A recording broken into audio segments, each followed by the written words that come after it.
Nithyanandam, welcome to the Prathama Vinyasa Krama.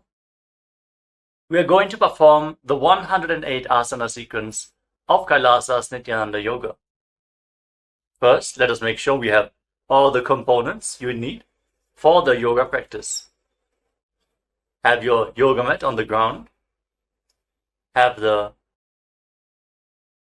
Panchapatra and Udani ready. 1 cup with a spoon with some water for the ritualistic cleansing.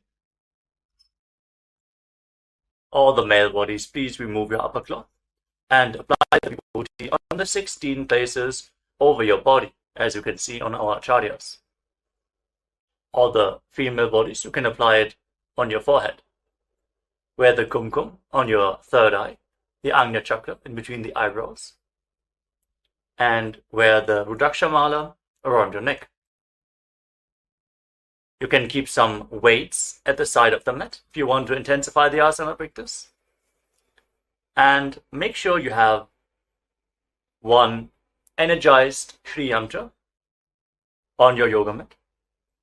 Gaze at the yantra whenever possible.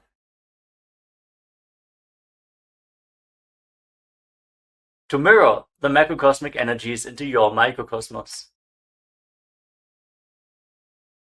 Let us all now settle down into a comfortable cross-legged position with your head, neck, and spine in a straight line. Close your eyes, take a deep breath. Visualize Swamiji in your inner space as you bring your hands into Namaskara Mudra in front of your heart center as we open this session with the Satguru Vandanam.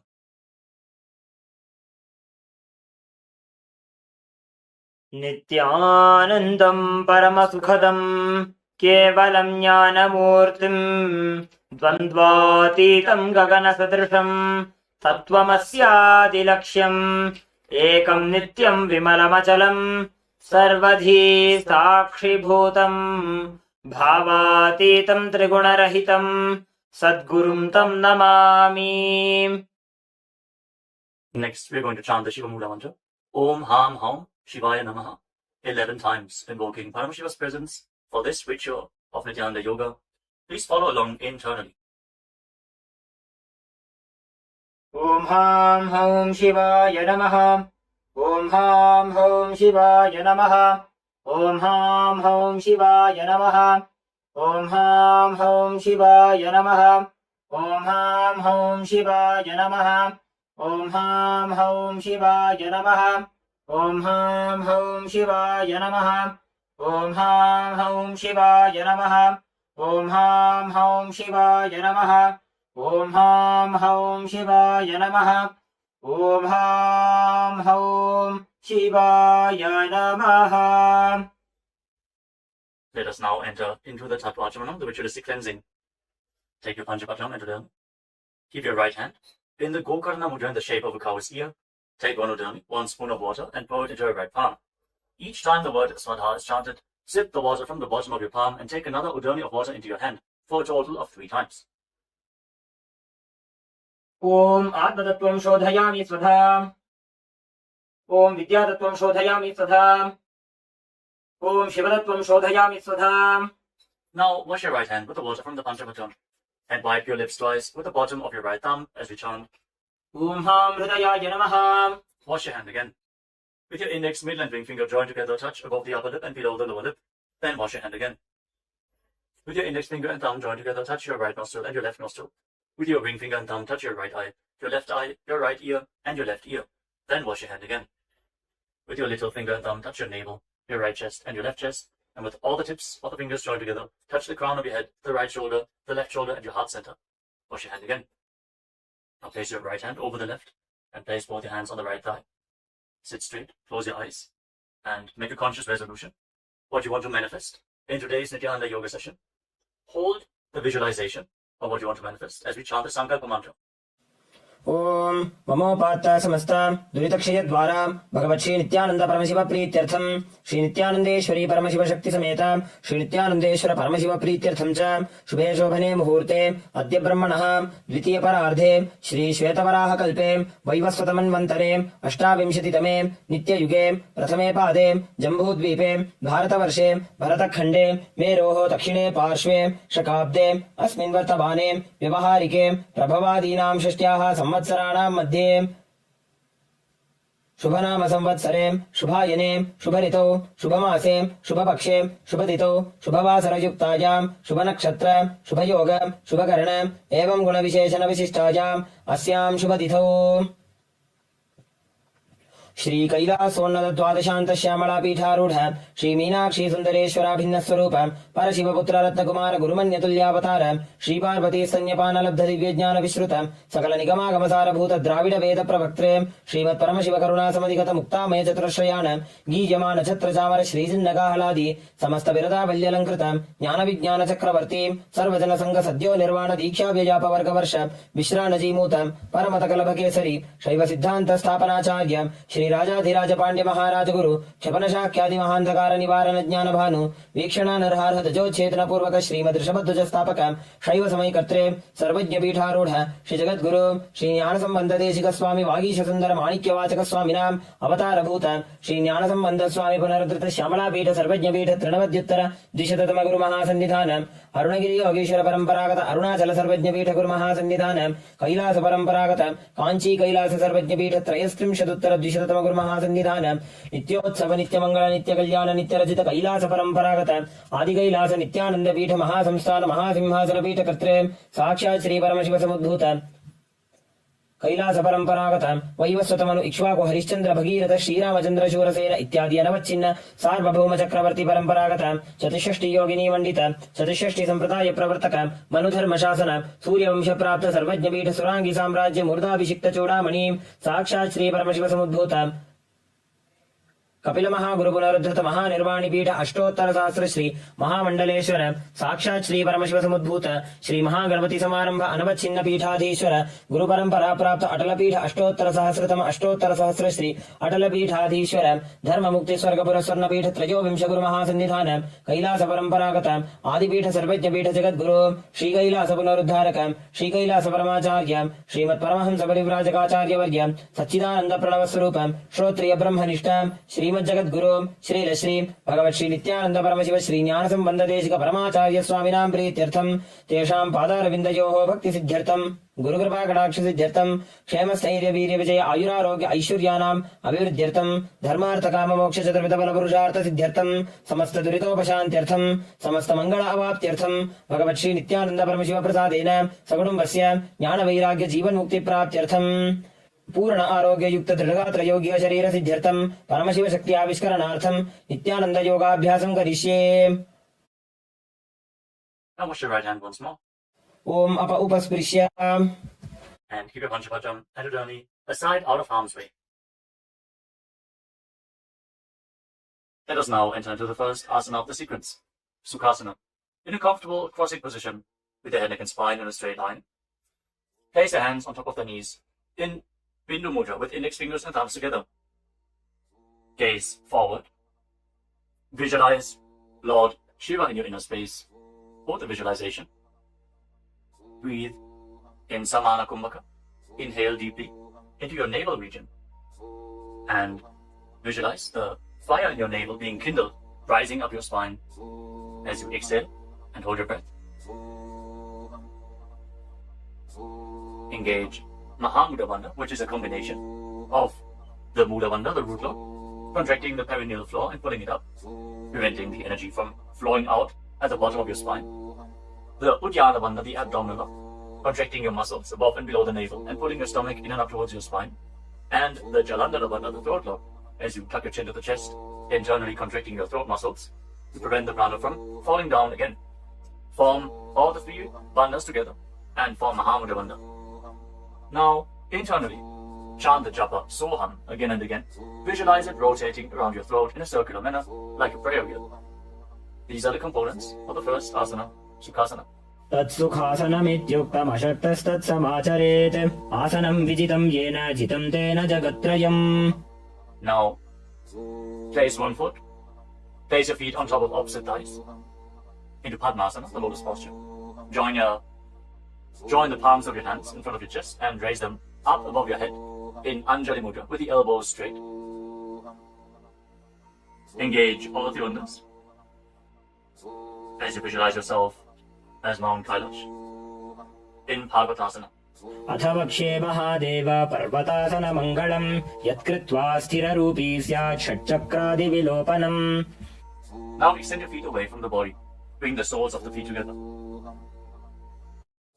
Interlock your fingers behind your back in Parusha Mudra as you lean forward and down, and place your forehead on the ground behind the heels. Lean down as low as you can. Open up your back. Breathe deeply into your navel region. Feel the stretch in your back. As you gaze to your nose, visualize Swamiji and keep engaging the Mahamudra Bandha in Halipavasana. पूरवविधियाहू मे जानु उभय पगथली सम्पुटठानो पृष्ठपछेदो भूकरल्यावो दक्षिणकरसो वामगहावो. Now bring your hands to the front. Keep the soles of the feet together. Cup the palms and place them on the ground in front of the feet. Again, bring your forehead to the ground behind the heels. Fix your gaze at the tip of the nose. Visualize yourself as a snake with Mahamudra Bandha engaged in Nagi Pavasana. Hold the stretch for a moment. पूरवविधि परि आगाने नीचौहो वीकहूणि फणास्यौ लगायि. Now keep your hands in Prana Mudra. Index and middle fingers together as you hold onto the little and ring fingers with your thumb.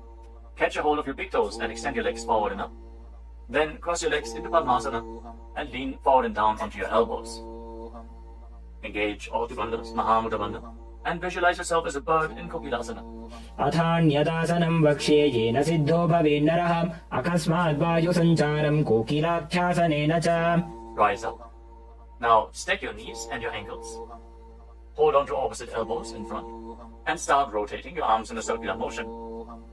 Gaze to the tip of the nose, perform Mahamudra Bandha, and visualize Swamiji in your inner space as you mobilize your shoulders, your thoracic spine in Nithyananda. गोड़ा वामापादकी आशमाहिली सोज दश चरण को बारलौ तापरि Gulf समोज वामपाद को महिलौ बहुरौ Gulf जाना तापरि गोड़ा दछकी आश बारली ठान. Now place your hands on the ground shoulder width apart and raise your hips up high. Scoop your head and chest forward and down again and again. Pull your stomach in and up towards your spine in Uddiyana Bandha. Visualize yourself as an elephant. Strengthen your shoulders and your upper back. Stretch your hamstrings. Don't forget to breathe in Samana Kumbhaka. Intensify the fire in your navel region in Gajasana. न्युब्जं पादाग्रे भूमौ कृत्वा लम्बी भूयामस्तकाग्रे निधायाम नितम्बं ऊर्ध्वमुन्नमय्य नाभिलक्ष्यं भूमौ नासिकामानीय. Now raise one heel off the ground in the same position and push the other heel down. Alternate the position of your feet again and again. Stretch your hamstrings and push your shoulders through. Straighten your back. Pull your stomach in and up. And visualize yourself as a bear in Vrikshasana, the bear posture. एकैकं पादमाकुञ्च्य गजासनं कुर्यात् त्रिक्षासनं भवति. Now rise up. Stand on the tips of the toes. Stand on the tips of the toes. If you can, rise up all the way onto your big toes. Bring your hands to your chest in Hridaya Mudra, index, middle and big fingers joined together. Pull your stomach in and up and visualize Swamiji in your inner space. Find the balance in your center. Feel the strength in your calves. In Vaishyasa.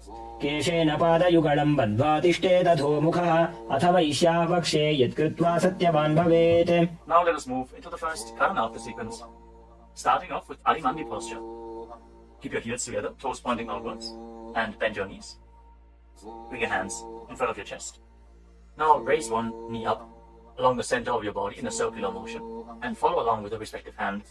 Repeat the movement on both sides gracefully again and again.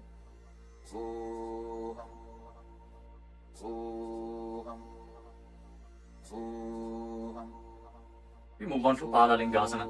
Now interlock your fingers from the outside in Sarvashankari Mudra. Raise one knee up towards your chest and put it close with your hands.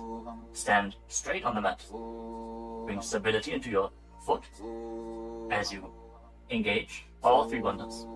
The root lock, abdominal lock, and throat lock in Mahamudra Bandha. Visualizing yourself caressing a baby in Balalingasana. एकं जानु उरसि आलिङ्ग्य स्थातव्यं बाललिङ्गनं भवति. Now bring the raised foot behind towards your buttocks. Pull it close with interlocked fingers in Arsha Mudra. Bring the knees close together as you engage Mahamudra Bandha. Visualize Swamiji in your inner space. Bring stability to your inner space. You can focus on the drishti point and external point. Remove any shaking of the inner space and body. Fix your gaze at a point and gain stability of the body and mind. स्थित्वैकस्मिन् पादतले कराभ्यां वेष्टयेतनुं पृष्ठे संस्थाप्य यत्नेन पादपीडनमासनम्. As you now catch the sole of the foot from the inside, kick the leg back enough and extend the other hand forward in Bindu Mudra with index finger and thumb together. Raise the foot up high and visualize yourself as Lord Nataraja in Natarajasana. उत्तानपादं क्रौञ्चं च मरीचिं वीरभद्रकं नटराजं त्रिकोणं च सुप्ताङ्गुष्ठप्रसारणे. Step the foot down and interlock your fingers again from the outside in. Raise the other knee to the chest. Repeat Balalingasana on the other side. Visualize yourself holding a baby. Breathe deeply against the raised thigh. एकं जानु उरसि आलिङ्ग्य स्थातव्यं बाललिङ्गनं भवति. Now bring the raised foot to the back. Hold it close to the buttocks with both hands. Engage all the bandhas. Visualize Swamiji in Padapidanasana. एकं जानु उरसि आलिङ्ग्य स्थातव्यं बाललिङ्गनं भवति. Now hold the sole of the foot, kick the leg back and up, and lean forward with the front hand in Bindu Mudra. Visualize yourself as the cosmic dancer Lord Nataraja in Natarajasana. उत्तानपादं क्रौञ्चं च मरीचिं वीरभद्रकं नटराजं त्रिकोणं च सुप्ताङ्गुष्ठप्रसारणे. Come to the next karana of the sequence. Again, stand in Adimandi. Heels together, toes pointing outwards and knees bent. Bring your hands to the chest. Step the right foot behind the left. And start swinging the right arm back and forth like a pendulum. Gracefully move your fingers one by one. Place your hand over the nose, cross your ankles. And repeat the movement on the other side as well. Next up is the skeleton dance. Now visualize yourself as a skeleton as you shake your body intensely. Hold the visualization that you are mere bones and shake every bone within your body.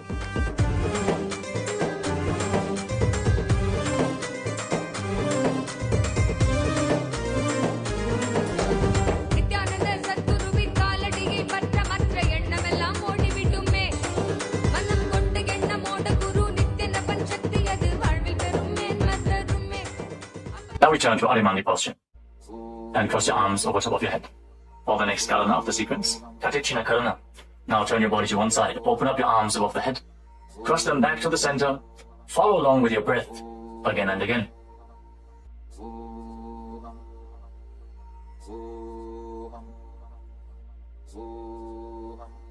Now raise your arms up parallel above your head and rise up onto the tips of your toes.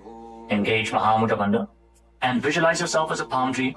As you breathe in Samana Kumbhaka, kindle the fire in your navel region. Internally chant the new japa, Shivoham, in Tadasana. महामुद्राबद्ध कोनो ताड़ासन विभेदकान् विनोत्तानं सदा कुर्यात् अन्तर्वत्नी पतिप्रिया. Now lean forward and down. Place your hands flat on the ground if you can. Otherwise, just lean down as low as possible. Bring your head towards the knees and engage all the bandhas, Mahamudra Bandha, as you visualize Swamiji in Uttanasana. महामुद्राबद्ध कोनो ताड़ासन विभेदकान् विनोत्तानं सदा कुर्यात् अन्तर्वत्नी पतिप्रिया. Now bring your hands flat on the ground and step your feet back. Come to a tall plank position. Take this opportunity to gaze at the Shri Yantra on your neck. Now tuck your chin to the chest and lock your throat. And start rotating your head from side to side as you visualize Swamiji in your inner space in Tarakshvasana. गजासनवस्थित्वा मस्तकं वारं वारं दक्षिणकुक्षिं सव्यकुक्षिं नयेत् तरक्ष्वासनं भवति. Hold the plank position. Engage your core. Now lower your body down onto your stomach. Your hands by the side of your shoulders. And then raise your head and your chest by the strength of your lower back. Curl your upper back up. Open your mouth in Bhujangani Mudra. Wide open. Inhaling through the hollow of your throat as you visualize yourself as a cobra in Bhujangasana. अंगुष्ठानाभिपर्यन्तम् अधो भूमौ विनिन्यसेत् कराभ्यां च धरां धृत्वा ऊर्ध्वशीर्षफणीवहे. देहाग्निर्वर्धते नित्यं सर्वरोगविनाशनं जागर्ति भुजगी देवी भुजंगासन साधनात्. Now push your body up, back into the plank position, and alternate pulling one knee in towards your chest, back and forth. Breathe calmly through your nose in Sahasrara Kumbhaka, leading the prana along your spine and holding the breath on and off in the various energy centers along your spine. Visualize Swamiji in your inner space in Shastasana. गजासन संस्थितौ जानुद्वयमाकुञ्च वारं वारं कर्तव्यं शशासनं भवति. Now step one foot in between your two hands. Simultaneously jump the front foot back and bring the other foot in between the hands. Alternate the position. Jump intensely as you visualize yourself as a chariot in Rathasana. गजासन संस्थितो एकैकं पादं पुरोमार्गेण भ्रामयित्वा कर्तव्यं रथासनं भवति. Remain in this position and rise up. Keep one foot at the back with the toes facing sideways and bend the front knee at a 90-degree angle. Raise your arms up parallel above your head. Intensely engage your legs and your core. Pull your stomach inwards and up in Ujjala Bandha. Fix your gaze at your third eye as you visualize yourself as Lord Veerabhadra with 8 arms in Veerabhadrasana. वासिष्ठमथ कौण्डिन्यम् ऊर्ध्वकुक्कुटमेव च अष्टावक्रमथोत्तानं मयूरं सेतुबन्धनम् उत्तानपादं क्रौञ्चं च मरीचिं वीरभद्रकं नटराजं त्रिकोणं च सुप्ताङ्गुष्ठप्रसारणे. Now exchange the position of your feet. Bring the other foot to the front and bend the front knee at a 90-degree angle as you turn the back toes facing outwards and bring your arms up above your head. Gaze to your third eye. Pull your stomach in and up and visualize yourself as Lord Veerabhadra. Feel the intense stability this posture brings to your hip. Stand strong and stable in Veerabhadrasana. वासिष्ठमथ कौण्डिन्यम् ऊर्ध्वकुक्कुटमेव च अष्टावक्रमथोत्तानं मयूरं सेतुबन्धनम् उत्तानपादं क्रौञ्चं च मरीचिं वीरभद्रकं नटराजं त्रिकोणं च सुप्ताङ्गुष्ठप्रसारणे. Now stand up straight. Take one foot and pull it up towards the inner opposite thigh with the heel close to your perineum. Join your hands in Anjali Mudra and raise your arms up straight above your head. Engage Uddiyana Bandha. Pull your stomach in and up and visualize yourself as a tree. Fix your gaze at an external point for balance in the Vrikshasana, the tree posture. वामोरुमूलदेशे च याम्यं पादं निधायतु तिष्ठेत्तु वृक्षवद्भूमौ वृक्षासनमिदं विदुः. Now bring the raised foot up towards the opposite hip and join your hands in Namaskara Mudra in front of your chest. Visualize yourself as Lord Garuda with heavy wings on your back.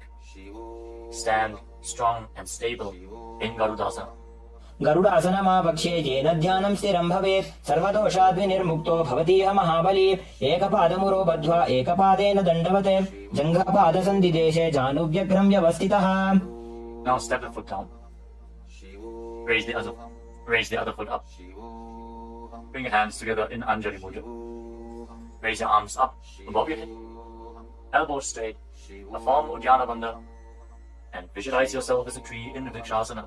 Stand stable like a tree. Feel the roots growing from the standing foot.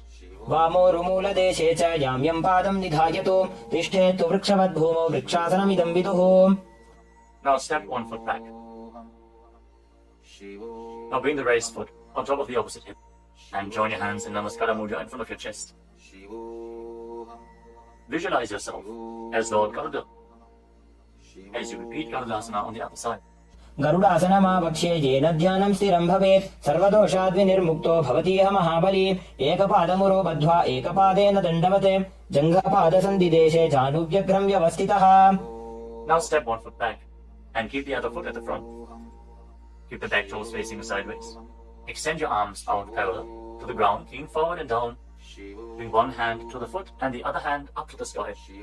Gaze up along the raised arm and visualize yourself as a triangle in Trikonasana, the triangle posture. उत्तानपादं क्रौञ्चं च मरीचिं वीरभद्रकं नटराजं त्रिकोणं च सुप्ताङ्गुष्ठप्रसारणे. Now rise up. Exchange the position of your feet. With the arms parallel, lean forward and down. Raise the other arm up to the sky. Repeat Trikonasana, the triangle posture on the other side. Feel the deep stretch in your lats and in your hips. Try to rotate your shoulders so they are completely aligned and pointing up to the sky. उत्तानपादं क्रौञ्चं च मरीचिं वीरभद्रकं नटराजं त्रिकोणं च सुप्ताङ्गुष्ठप्रसारणे. Now rise up. Step your feet together. Keep the heels touching, toes pointing outwards in Arimandi. With your knees bent, raise one heel off the ground and bring your hands to the chest, palms facing each other. Now stomp the raised heel to the ground and raise the other heel up again and again as you exchange the position of your hands in front of your chest.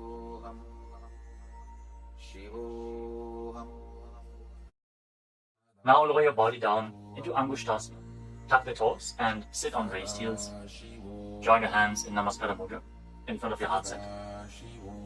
Visualize Swamiji in your inner space as you start buzzing like a bee on the in and exhalation in Brahmari Kumbhaka. And internally chant the new japa Sadashivoham in Angushtasana. कबन्धासनमित्याहुः गोरक्षासनमेव च अङ्गुष्ठमुष्टिकं न्येयं ब्रह्मप्रासादितं तथा. Now extend one leg forward and bring your hands to the side. Keep the palms facing forward in Baddha Mudra, with the fingertips barely touching the ground. Be stable in this position as you visualize Swamiji in Saulasana. प्रसार्यैकं पादतलं संस्थाप्य त्वेकपादकम्. Now catch a hold of the big toe of the front foot in Prana Mudra with index and middle finger. Catch the back heel with the other hand and balance in this posture. Visualize Swamiji in your inner space in Vinyasa. गुल्फस्थितो पादमेकं प्रसार्य तत्पादाग्रं संस्पृशेत् तत्करेण गुल्फं चान्यं धारयेत् तत्करेण धूनं पीठं चाभ्यसेत् चोभयत्र. Now rise back up. Step the front foot in. Extend the other foot forward. Keep the hands at the side, palms facing forward. Support your balance with the fingertips as you visualize Swamiji in Saurasana. प्रसार्यैकं पादतलं संस्थाप्य त्वेकपादकम्. Now lean forward and down. Hold on to the big toe in Prana Mudra. Again, visualize Swamiji in Vidunanasana. Feel the stretch in your calf. Build the balance to hold the back heel with the other hand. गुल्फस्थितो पादमेकं प्रसार्य तत्पादाग्रं संस्पृशेत् तत्करेण गुल्फं चान्यं धारयेत् तत्करेण धूनं पीठं चाभ्यसेत् चोभयत्र. Now rise up and step both feet in. Separate your knees as you place your hands on top of the knees with the palms facing up. Now lock your chin to the chest in Jalandhara Bandha and gaze through the gap between the palms. Hold the balance. Calm your inner space and visualize Swamiji in Brahma Jyankushasana. दो भूफणा पाणी होए वैसे एड़ी दो गुदानी वैसे कोरपक दलियां की माहिली आयुष माहेरा शेमिली. Now drop your knees down to the ground. Sit on raised heels and fix your gaze at the tip of the nose. Pull your stomach in and up in Uddiyana Bandha and visualize yourself as Sage Kapila Muni in Kapilasana. दो भूफणा पाणी होए वैसे एड़ी दो गुदानी वैसे कोरपक दलियां की माहिली आयुष माहेरा शेमिली. Now shift your gaze upwards towards your third eye. Maintain this posture and visualize Swamiji's form in your inner space in Bhadragurakasana. दो भूपकतली संपुट करे कोरवारली भूपरिधरे कोरवारली राखे ऐसे तापरी मूल द्वार टिकी बैसे. As you raise your knees off the mat, keep the soles of the feet together. Join your thumbs and little fingers and open up your palms into Padma Mudra, resembling a lotus flower. Raise your arms up above your head and gaze through the gap between the palms. Fold your stomach in and up in Uddiyana Bandha and visualize Lord Surya in your inner space in Suryasana, the sun posture. एड़ी दो वो गुदा तरियाने फणा पानी बैठक पुनिठाने गोड़ा जंग अधर करे रहे आड़े वाम इसी विधि कहे. Now place your knees on the ground. Bring the top of the feet flat and place your hands on the knees. Gaze upwards towards your third eye. Visualize yourself as a frog and keep your tongue flat against the palate of the mouth in Manduki Mudra. Stop the buzzing sound on the breath. Breathe calmly through your nose in Sahaja Kumbhaka. Don't forget to chant Sadashivoham internally in Mandukasana. पादतलौ पृष्ठदेशे अङ्गुष्ठे द्वे च संस्पृशेत् जानुयुग्मं पुरस्कृत्य साधयेन्मण्डुकासनम्. From this kneeling position, now bring your hands behind your back. Hold on to opposite shoulders and keep your elbows close to your head. Open up your upper back. Feel the strength in your shoulders. Gaze up towards your third eye as you keep on visualizing yourself as a frog with your tongue up in Mandukhi Mudra. Hold your stomach in and up in Uddiyana Bandha, in Uttana Bandukasana. मंडुकासन मध्यस्थं कूर्पराभ्यां धृतं शिरः एतद्भेकवदुत्तानमेतदुत्तान मंडुकम्. Now cross your ankles and sit on your heel. Push the upper heel against your perineum as you keep your hands on the knees. Gaze to the tip of the nose. Stretch your tongue out and exhale forcefully through your mouth again and again. Lock the Mula Bandha intensely as you visualize yourself as a lion in Simhasana. दक्षिणं सव्यकुल्फेन दक्षिणेन तथेतरं हस्तौश्च जान्बुः संस्थाप्य स्वाङ्गुलीश्च प्रसार्य च. Now join the soles of your feet together behind your back with the toes pointing backwards and sit on the heels. Separate your knees widely and cross your arms behind your back. Catch the big toes in Prana Mudra, index and middle fingers together. As you lock your chin to the chest in Janandana Bandha, gaze to the tip of your nose and visualize Swamiji in your inner space returning to Brahmani Kumbhaka, buzzing like a bee on the inhalation and exhalation in Bhadrasana. गुल्फौ च वृषणस्याधो व्युत्क्रमेण समाहितः पादाङ्गुष्ठौ कराभ्यां च धृत्वा च पृष्ठदेशतः. Now step your feet flat on the ground. Keep the knees raised and lean forward. Bring your arms in and around the legs. Behind your back, reach for the opposite hands behind your back and interlock your fingers if you can. In Parasha Mudra, gaze to the tip of your nose and visualize yourself as a crow in Karkakushandi Asana. प्रथमे बेसक उक्कटठाने दोवु हाथ पकमी च आने तिनको Moody नल्या परिल्यावे पिष्टपछे काकसी करावे. From the squatting posture, place your hands flat on the ground, shoulder width apart. Bring your knees onto your arms, close to your armpits and raise your hips. Lean forward, lift your legs off the mat and balance on your arms, visualizing Swamiji in your inner space in Kali Pamasana. आसन को गुण आशीर्षिता होई तो आछी होई. Let us now get ready for Kapali Asana, which is the first inverted posture of the sequence. If you're suffering from upper back or neck injuries or high blood pressure, or if you're currently in pregnancy, please consult your doctor before performing any of the inverted postures of today's Nithyananda Yoga sequence. With this out of the way, let us now place the head on the ground, form a triangle between your head and your hands. Keep your knees on your arms, align the hips with the shoulders, and then straighten your legs up into a headstand. Fix the gaze at the nose. Visualize Swamiji. Feel the vibration in the crown of your head as you keep buzzing like a bee in Brahmani Kumbhaka in Kapali Asana. शीश शीशा धरती टेकी पगदो भूमिलिवा ऊंचा कुकरे. Now gently lower your legs down and come to a squatting position. Keep your hands flat on the ground. Rotate your body to one side. Align the knee with your hip. Align the knee and the hip with your elbows and lean forward onto your arms. Extend your legs out to the side and gaze up towards your third eye. Visualize yourself as a peacock and exhale all the way. Hold your breath again and again in Tejaka Kumbhaka as you perform Paramashiva. Balance on your arms with the strength to your wrists and shoulders. मयूरं दण्डवत् कुर्यान् मायूरं दण्डनामकं कुर्यान् मायूरं पार्श्वाभ्यां मायूरपार्श्वनामकम्. Now set your legs down. Twist your body in the opposite direction. Repeat Paramashiva on the other side. Lean onto your arms. Extend the legs out to the side and gaze to your third eye as you visualize yourself as a peacock. मयूरं दण्डवत् कुर्यान् मायूरं दण्डनामकं कुर्यान् मायूरं पार्श्वाभ्यां मायूरपार्श्वनामकम्. Now settle down. Place your hands flat on the ground and step your feet back into a plank position. Take a moment to gaze at the Shri Yantra on your mat as you step one foot front in between the two hands. As you step one foot outside the respective shoulder in between the two hands, fix your gaze at your third eye and visualize yourself as Lord Kala Bhairava in Bhairaganathasana. आसन को गुण पीती जाई. Now step the front foot back and bring the other foot to the front in between the two hands. Feel the stretch in your legs. Open up your hips. Push your hip forward as you engage the Mula Bandha and visualize yourself as Lord Kala Bhairava in Bhairaganathasana on the other side. आसन को गुण पीती जाई.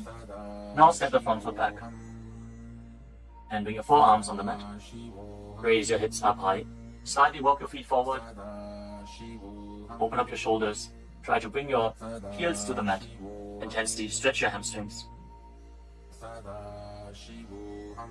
As you gaze towards your third eye, visualize Swamiji in Unmukha Pitasana. भून्यस्तौ जानुनी हस्तौ चतुष्पदमवाङ्मुखम् उत्थापिताङ्घ्रियुगलकटिस्थलमभिरुकाम्. Now raise back onto your arms and rotate your body. Lift one arm up towards the sky. Keep your body completely straight, your core tightly engaged, and gaze up along the raised arm as you visualize yourself as sage Vashishta in Vashishthasana. ऊर्ध्वकुक्कुटवासिष्ठमरीचहलमत्स्यकम् परिवृत्तिम् चोदरस्य विविधम् धनुरासनम्. Now rotate your body to the other side. Raise the other arm up. Keep your core engaged as you repeat Vashishthasana on the other side. ऊर्ध्वकुक्कुटवासिष्ठमरीचहलमत्स्यकम् परिवृत्तिम् चोदरस्य विविधम् धनुरासनम्. Relax. Now bring your feet to the front. Come to a sitting position with your legs extended forward. Bring your hands underneath the buttocks with the palms facing up. Lock your chin to the chest. Gaze to the tip of the nose. Visualize yourself as Lord Hanuman. As you internally chant the new japa, Mahasada Shivoham in Anjani Asana. दो भूकर की उभय हथेली कोरवारिली मैले भेली सो आगाने भूपरिदाशे महाने अंगुली मिलिराशे. Now lean forward and down. Catch a hold of your big toes and down again with index and middle fingers. Lean down as low as you can. Stretch your back. Open your hamstrings and your hips. As you engage Mahamudra Bandha, all the three bandhas together. Visualize Swamiji in Paschimottanasana. जानु परिललाटन्तो पश्चिमं ताडमुच्यते येन केन प्रकारेण सुखं कार्यं च जायते. Now rise up. Interlock your fingers around your neck. And again, lean forward and down. Slightly separate your knees and bring your head in between with your elbows outside the knees. Form Mahamudra Bandha.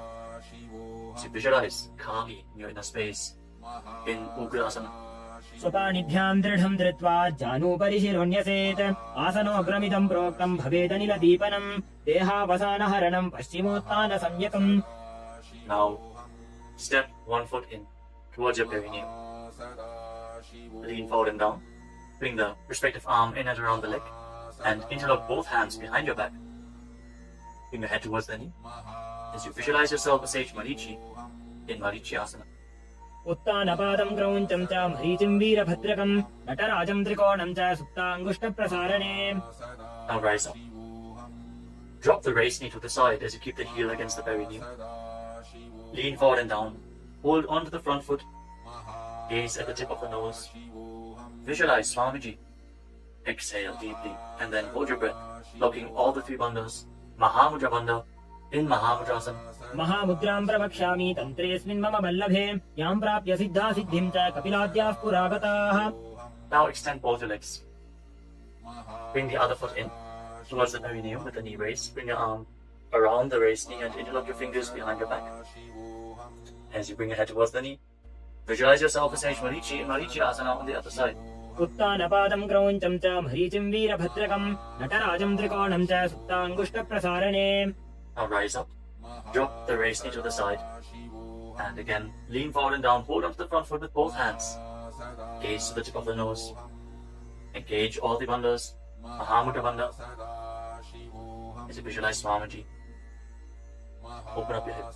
Straighten your spine. Intensely. In Mahamudrasana. महामुद्रां प्रवक्ष्यामि तन्त्रेऽस्मिन् मम वल्लभे यां प्राप्य सिद्धा सिद्धिं च कपिलाद्याः पुरागताः. Now rise up. Bring the soles of your feet together in front. Interlock your fingers around the toes. Pull your heels in towards your perineum. Try to keep your heels down on the ground as much as possible. As you gaze up towards your third eye. And visualize Swamiji in your inner space in Bhadrasana too. गुल्भौतवृषणस्यादः सीवन्त्याः पार्श्वयोः क्षिपेत् पादपार्श्वे तु पाणिभ्यां दृढं बद्ध्वा सुनिश्चरम्. Now extend your feet away from the body. Keep your hands on the respective knees.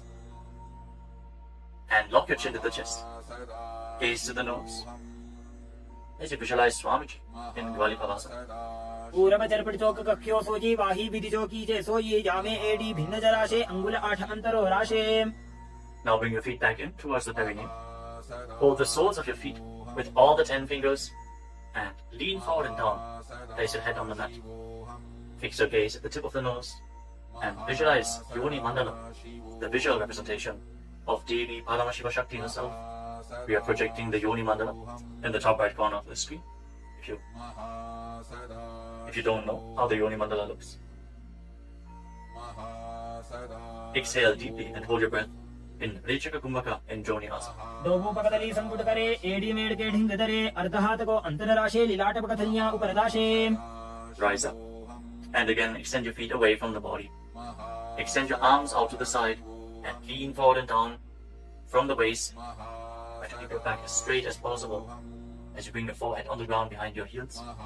Gaze to the tip of your nose and visualize Swamiji in Midaki Pavasana. पूरव विधि परिपकथली संपूर्ण शोध एडी मिली राशे. Rise up and now bring your feet back in towards your body. Keep your toes together and your heels apart as you scoop your hands below the shins. Bring your elbows to the mat and then bring your chin on the ground with the toes touching your throat. Gaze to the tip of your nose and visualize Lord Surya in your inner space in Siddha Samadhi Asana.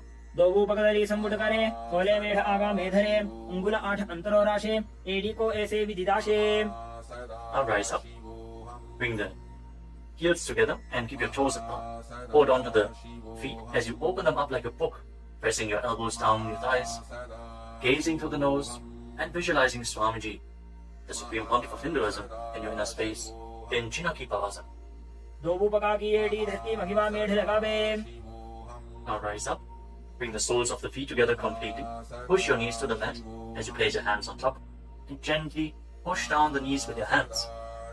Fix your gaze at your third eye and pull your stomach in and up in Uddiyana Bandhana. Visualizing Swamiji in your inner space in Charapata Chokasana. दोभूपकदली संपुट धारे आगा ने कहे जारे पसारे घोड़ा भूसो लगता राशे हाथ दो वो घोड़ा परिदाशे. Now rotate your feet. Raise the heels and bring the toes down to the mat. You can use the support of your hands if needed. Then push your knees to the ground and place your hands on top of the knees in Bindu Mudra. As you pull your stomach in and up, gaze to your third eye and visualize yourself as Lord Kala Bhairava in Bhairavasana. गुल्फो संपीड्य चान्योन्यं विक्रमेणोत्थितं शनैः जान्वोः पार्श्वगतौ हस्तौ दण्डवद् भैरवासनम्. Relax, untwist your feet and keep one heel against the perineum as you lift the other foot up against your chest with both hands. Fix your gaze at your third eye. Visualize Swamiji. Exhale all the way and hold your breath in the Muladhara Chakra.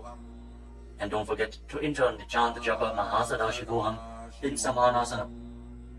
समानासनमापक्षे सिद्धमन्त्रादि साधनात् एकपादमरो दत्वा गुह्योऽन्यलिङ्ग वक्त्रके. Now raise the foot over top of the respective shoulder. Place your hands at the side and extend the opposite leg forward and up. Gaze up towards your third eye and visualize Swamiji in Apanasana.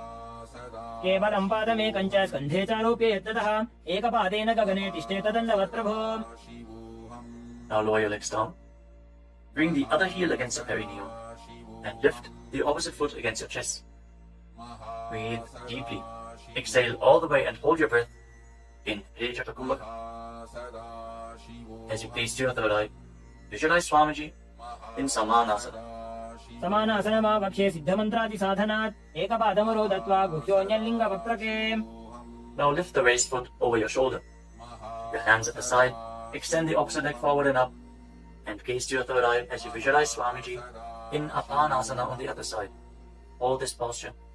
Just straighten your legs, point the toes. Be stable in this posture. केवलं पादमेकं च स्कन्धे चारोप्य यत्ततः एकपादेन गगने तिष्ठे तदण्डवत् प्रभो. Now lower your legs and stack the knees in front of your body, keeping the heels at the outside of the opposite hips. Interlock your fingers on the top knee. Gaze to the tip of your nose and visualize the face of a cow in your inner space as you breathe in Siddhkari Kumbhaka. Press your tongue flat against the palate of your mouth, and as you inhale through your mouth, hiss through the teeth.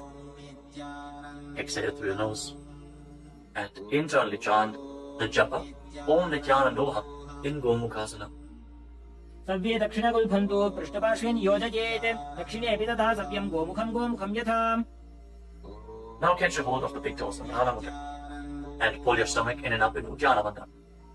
Fix your gaze at the tip of your nose and visualize yourself as Rishika Anasuya in Anasuyasana.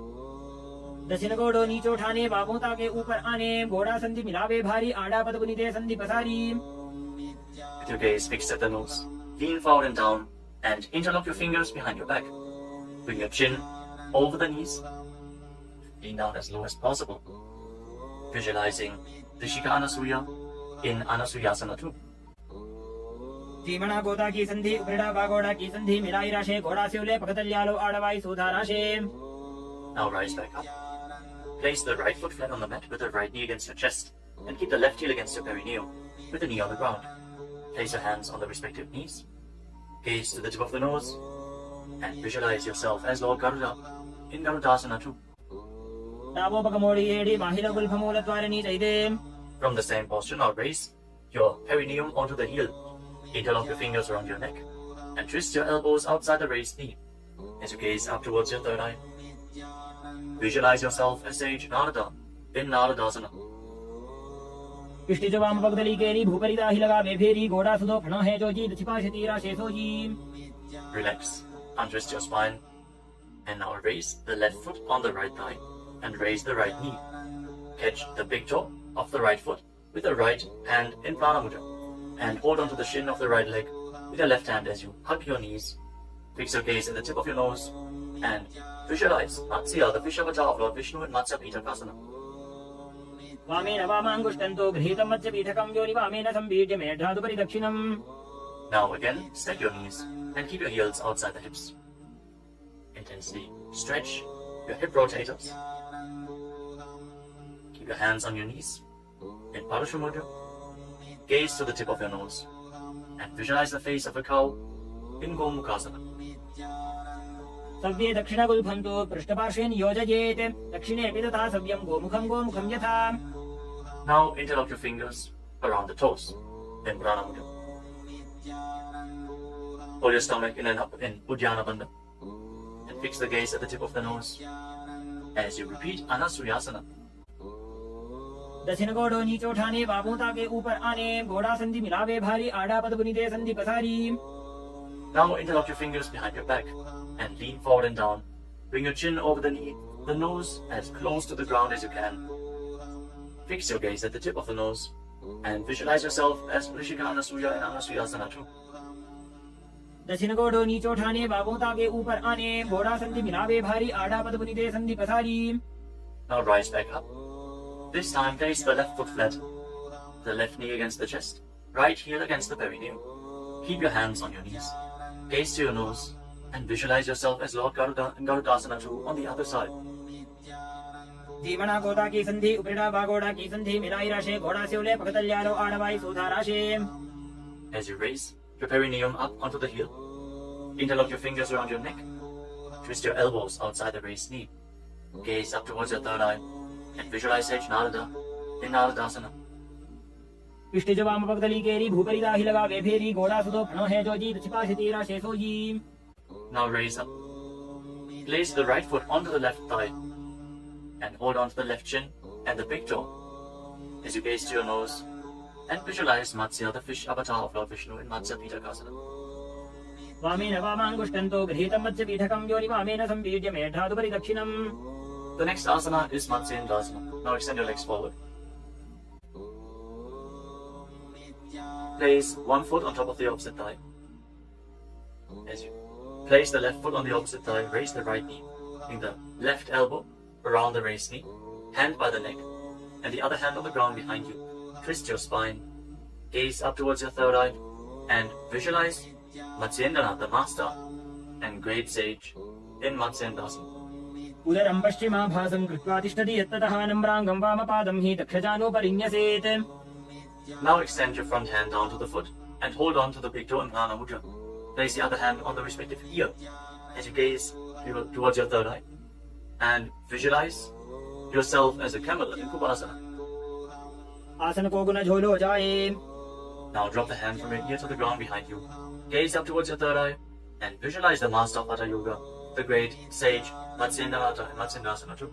Matsyendra पीठं जठर प्रदीप्तिं प्रचण्ड रुक्मण्डल खण्डनास्त्रम् अभ्यासतः कुण्डलिनी प्रबोधं दण्डस्थिरत्वं हि ददाति पुंसाम्. Now extend your legs forward.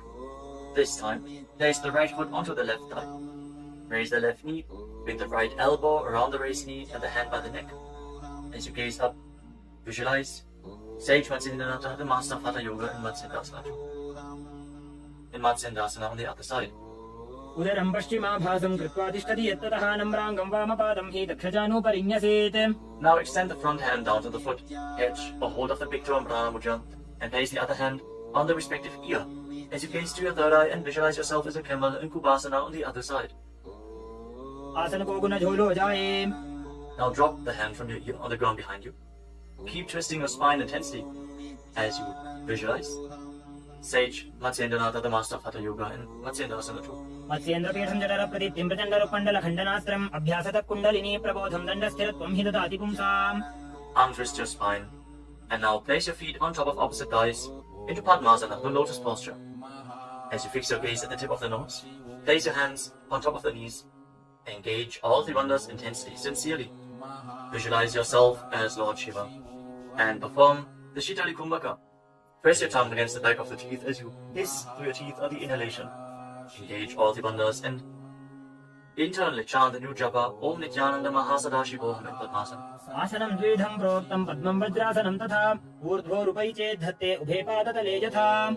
Now cross your hands in front of the body and keep your hands in Prana Mudra. Hold on to the big toes.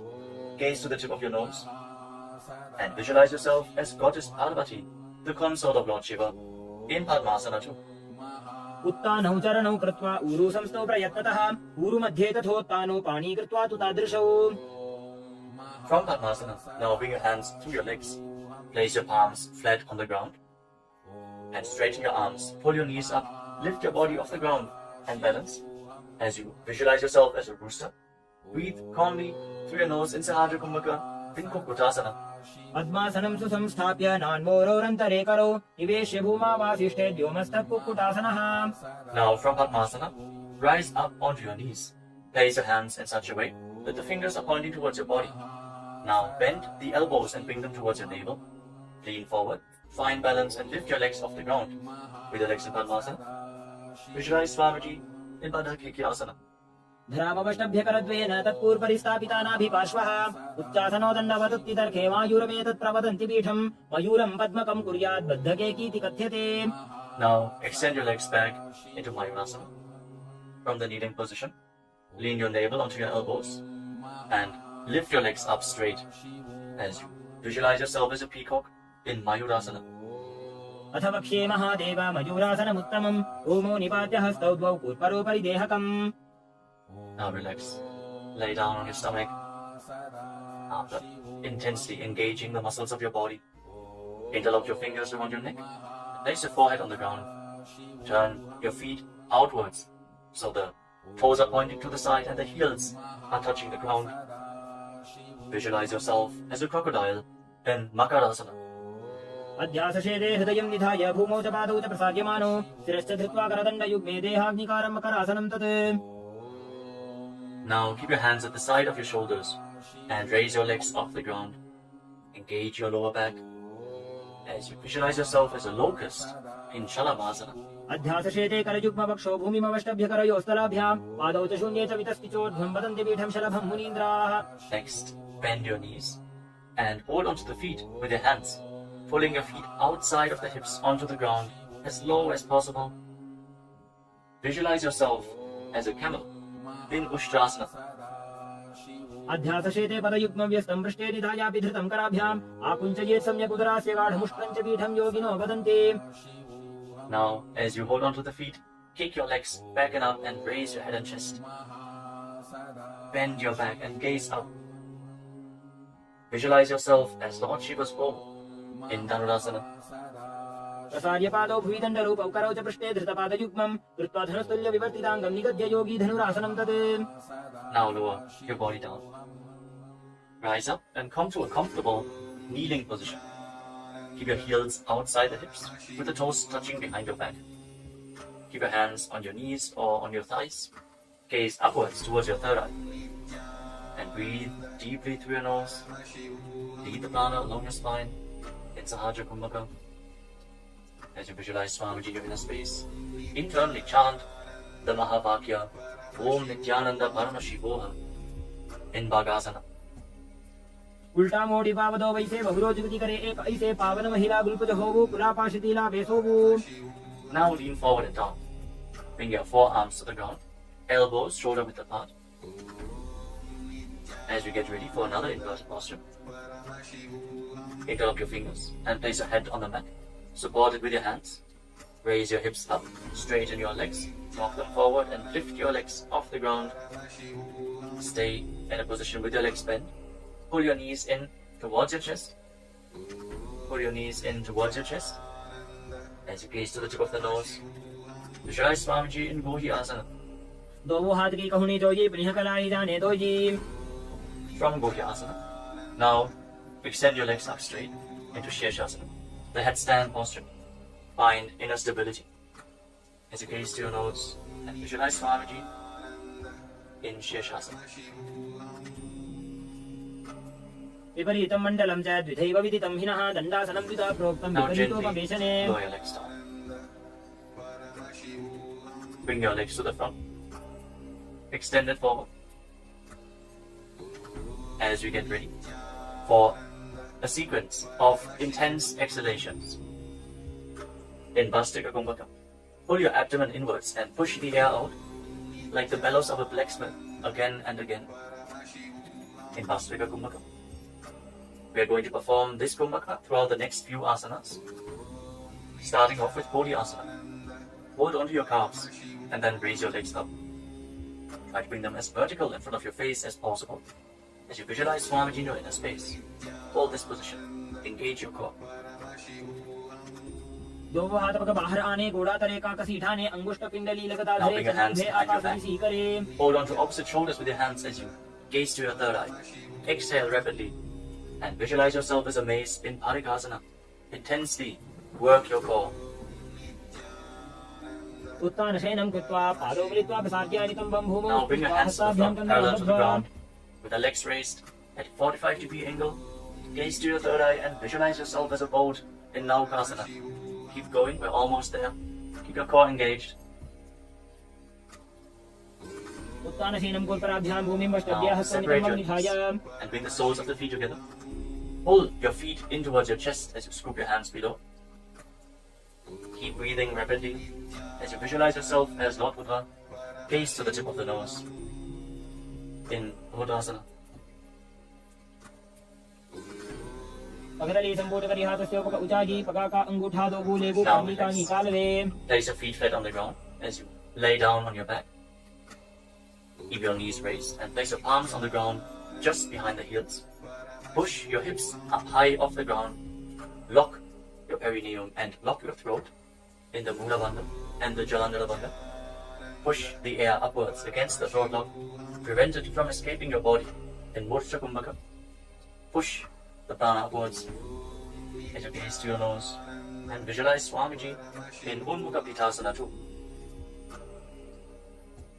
ऊर्ध्वे च जानुनी कृत्वा सवित्वोर्ध्वमुखं तथा उत्थाप्य हस्तौ तिष्ठेतु पीठ उन्मुख नामके. Now lay down on your back. Keep your hands flat at the side of your body with your palms facing up. Unclutch from any micro movements of the body and the mind. Be completely still in your body. Feel the Kundalini Shakti rising up along your spine in Shakti Chala Mudra from the Muladhara Chakra all the way to the Sahasrara, from the root center to the top of your head to the ground center.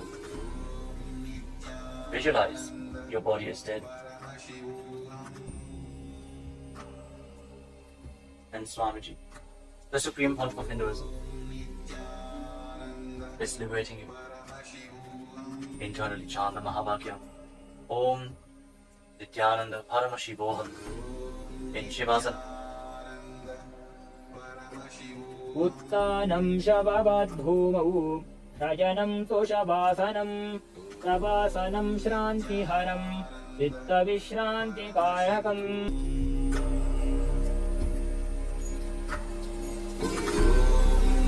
Nithyananda Paramashivam. Om Nithyananda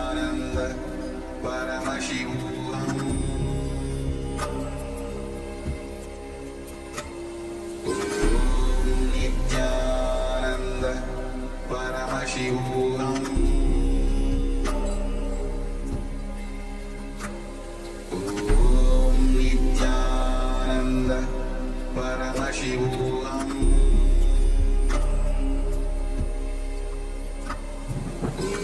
Om Nithyananda Paramashivam.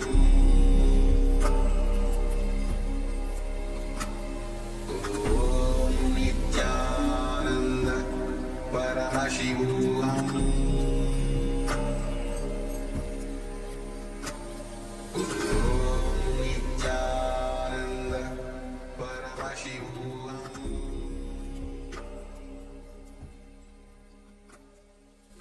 Om Nithyananda Paramashivam. Now, slowly return to your physical body. Wiggle your fingers and toes and rotate your wrists and your ankles. Bend and stretch your elbows and knees. Pull the legs up against your chest. Squeeze your body into a ball. And slowly return to a comfortable seated position.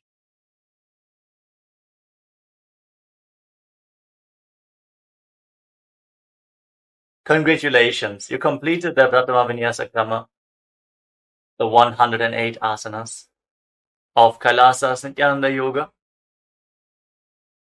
Thank you all for performing this asana sequence today. Let us conclude this ritual of Nithyananda Yoga with the Purna mantra. Sit straight with your head, neck and spine in a straight line, the hands in Namaskara Mudra in front of your chest. Close your eyes and visualize Swamiji in your inner space as we chant together. ॐ पूर्णमदः पूर्णमिदं पूर्णात् पूर्णमुदच्यते पूर्णस्य पूर्णमादाय पूर्णमेवावशिष्यते ॐ शान्तिः शान्तिः शान्तिः हरिः ॐ तत्सत् सर्वं भगवत् श्रीनित्यानन्द परमशिव पादुकार्पणमस्तु ॐ नित्यानन्दम्.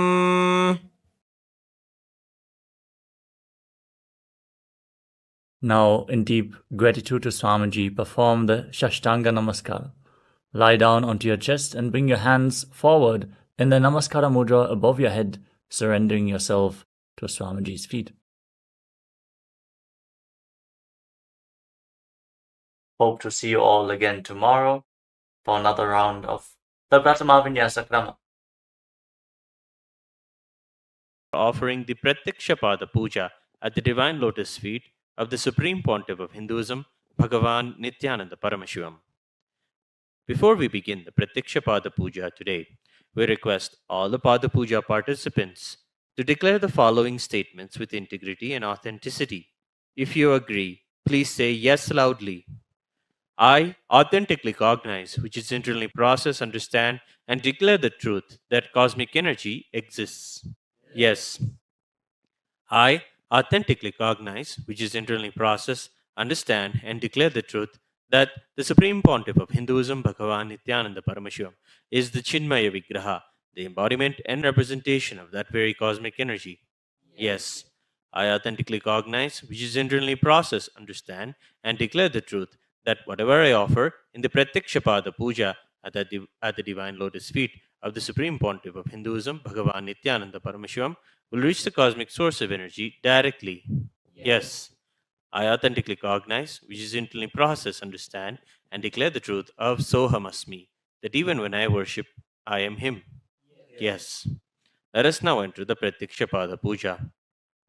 Now, please be seated in a space of deep restful awareness and gratitude in your Ananda Gandha. Nithyanandam Paramasukhadam Kevalam Jnanamurtim Dvandvaditam Gagana Sadrisham Tattvamasyadilaksham Ekam Nityam Vimalamachalam Sarvadhi Sakshibhutam भावातीतं त्रिगुणरहितं सद्गुरुं तं नमामि। नित्यानन्देश्वर परमशिव समारम्भाम् नित्यानन्देश्वरी परमशिव शक्ति मध्यमाम् नित्यानन्द पर्यन्तां वन्दे गुरु परम्पराम्। ललाटे त्रिपुण्ड्रे निटिलधृतकस्तूरी तिलकः स्फुरन्मालाधार स्फुरितगणिकौपीनवसनः दधानो दुष्टारं शिरसि फणिराजं शशिकलां प्रदीपः सर्वेषाम् अरुणगिरियोगी विजयते। ॐ आत्मतत्त्वं शोधयामि स्वधा। ॐ विद्यातत्त्वं शोधयामि स्वधा। ॐ शिवतत्त्वं शोधयामि स्वधा। ॐ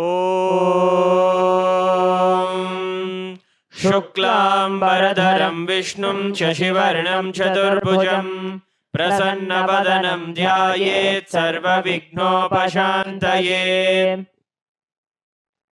We'll now do the pranayama. Om Hom Ishanamurtaya Namah. Om Him Tatpurushavaktaraaya Namah. Om Hum Gurudaya Namah. Om Him Vamadevokhyaya Namah. Om Hum Sajjadamurtaya Namah. Om Ham Hridaya Namah. Om Him Shirsaya Namah. Om Hum Shikaya Namah. Om Hem Kavachaya Namah. Om Hom Netrebhyo Namah. Om Hastraya Namah. Om Hom Ishanamurtaya Namah. Om Him Tatpurushavaktaraaya Namah. Om Hum Gurudaya Namah. Om Him Vamadevokhyaya Namah. Om Hum Sajjadamurtaya Namah. Mam Hridaya Namah. Om Him Shirsaya Namah. Om Hum Shikaya Namah. Om Hem Kavachaya Namah. Om Hom Netrebhyo Namah. Om Hastraya Namah. Om Hom Ishanamurtaya Namah. Om Him Tatpurushavaktaraaya Namah. Om Hum Gurudaya Namah. Om Him Vamadevokhyaya Namah. Om Hum Sajjadamurtaya Namah. Om Ham Hridaya Namah. Om Him Shirsaya Namah. Om Hum Shikaya Namah. Om Hem Kavachaya Namah. Om Hom Netrebhyo Namah. Om Hastraya Namah. Mamopata samasta divitakshayadvara Bhagavat Shri Nithyananda Paramashiva Prityartham Shri Nithyanandeshwari Paramashiva Shakti Sameta Shri Nithyanandeshwara Paramashiva Prityartham cha Shubhe Shobhane Muhurte Adya Brahmanaha Dvidiya Pararthe Shri Shvetavaraha Kalpe Vaivasvatamanvantare Ashtavimshatitame Nityayuge Prathame Pade Jambudvipe Bharatavarše Bharatakhande Meroho Dakshine Parshve Shakabde Asmin Vartamane Vyavaharige Prabhavadinam Shashtyaha Samvatsaranam Madhye Shobhakritanama Samvatsare Shubhayane Shubharitau Shubhamase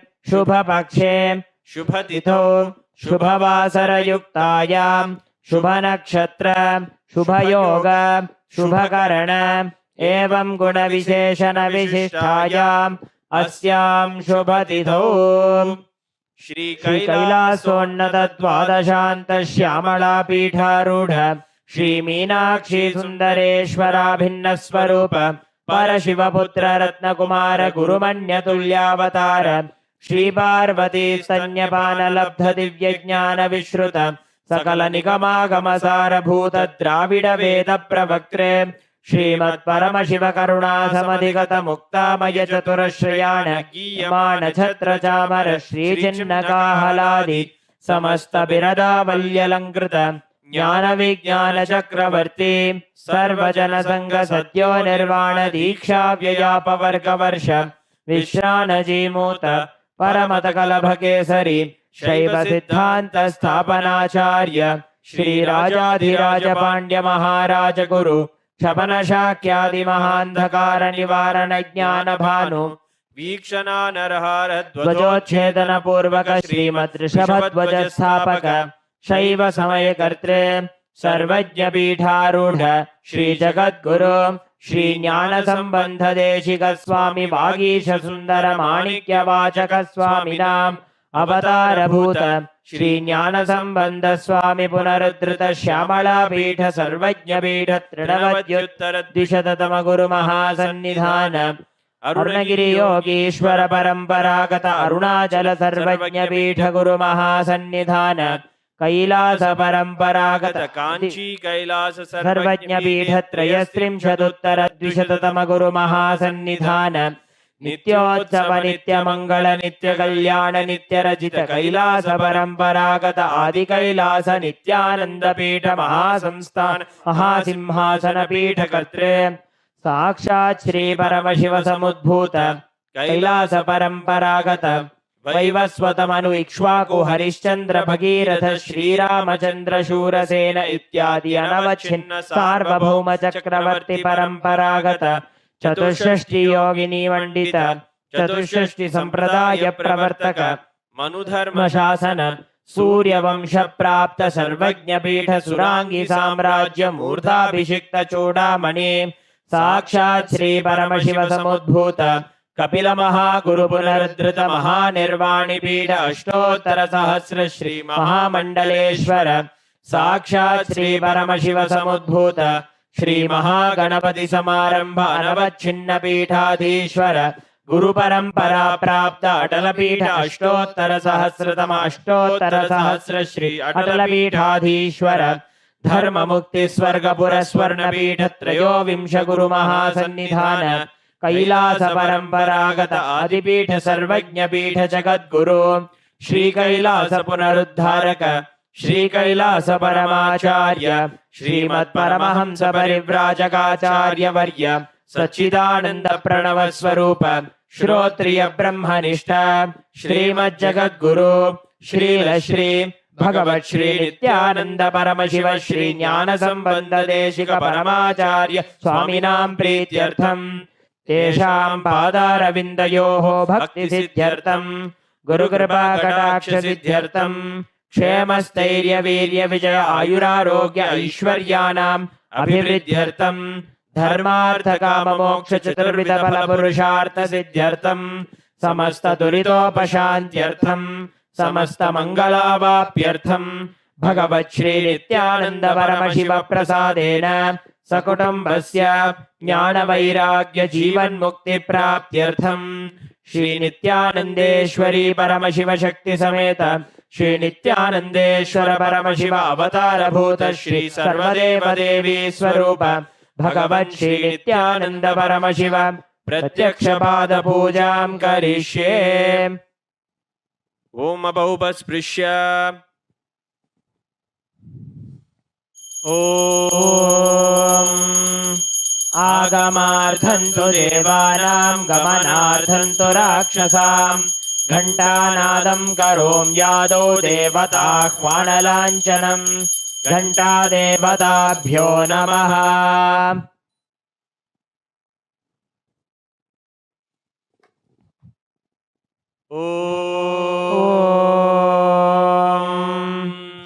हृत्पद्ममासनं दद्यात् सहस्रारच्युतामृतैः पाद्यं चरणयोर्दद्यात् मनस्तु अर्घ्यं निवेदयेत् तेनामृतेन आचमनीयं स्नानीयं तेन च स्मृतम् आकाशतत्त्वं वस्त्रं स्यात् गन्धः स्यात् गन्धतत्त्वकम् चित्तं प्रकल्पयेत् पुष्पम् धूपं प्राणान् प्रकल्पयेत् तेजस्तत्त्वं च दीपार्थं नैवेद्यं स्यात् सुधाम्बुधिः अनाहतध्वनिर्घण्टा वायुतत्त्वं च चामरं सहस्रारं भवेत् छत्रं शब्दतत्त्वं च गीतकं नृत्यमिन्द्रियकर्माणि चाञ्चल्यं मनसस्तथा सुमेखलां पद्ममालां पुष्पं नानाविधं तथा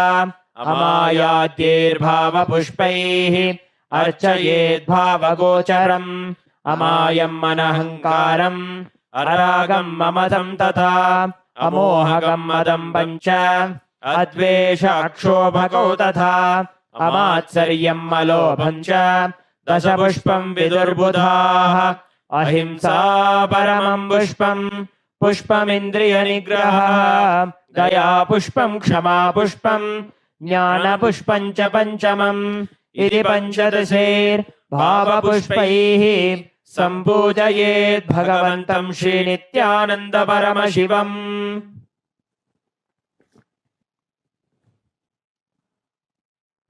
आसनम् ॐ सर्वभूतान्तरस्थाय सर्वभूतान्तरात्मने कल्पयाम्युपवेशार्थम् आसनं ते नमो नमः ॐ ह्रीं इदं सुवर्णासनं सर्वदेवदेवी स्वरूपाय भगवते श्रीनित्यानन्द परमशिवाय नमः स्वागतम् ॐ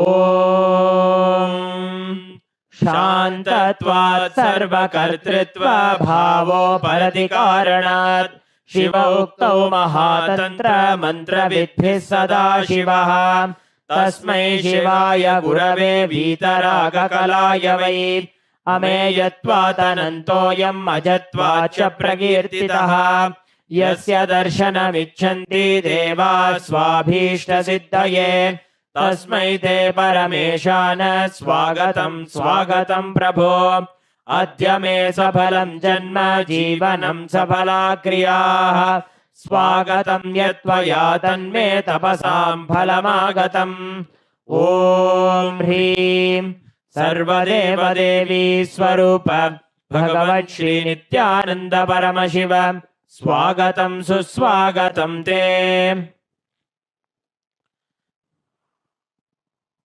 पाद्यम् ॐ यद्भक्तिलेशसम्पर्कात् परमानन्दसम्प्लवः तस्मै ते परमेशान पाद्यं शुद्धाय कल्पये ॐ ह्रीं एतत्पाद्यं सर्वदेवदेवी स्वरूपाय भगवते श्रीनित्यानन्द परमशिवाय नमः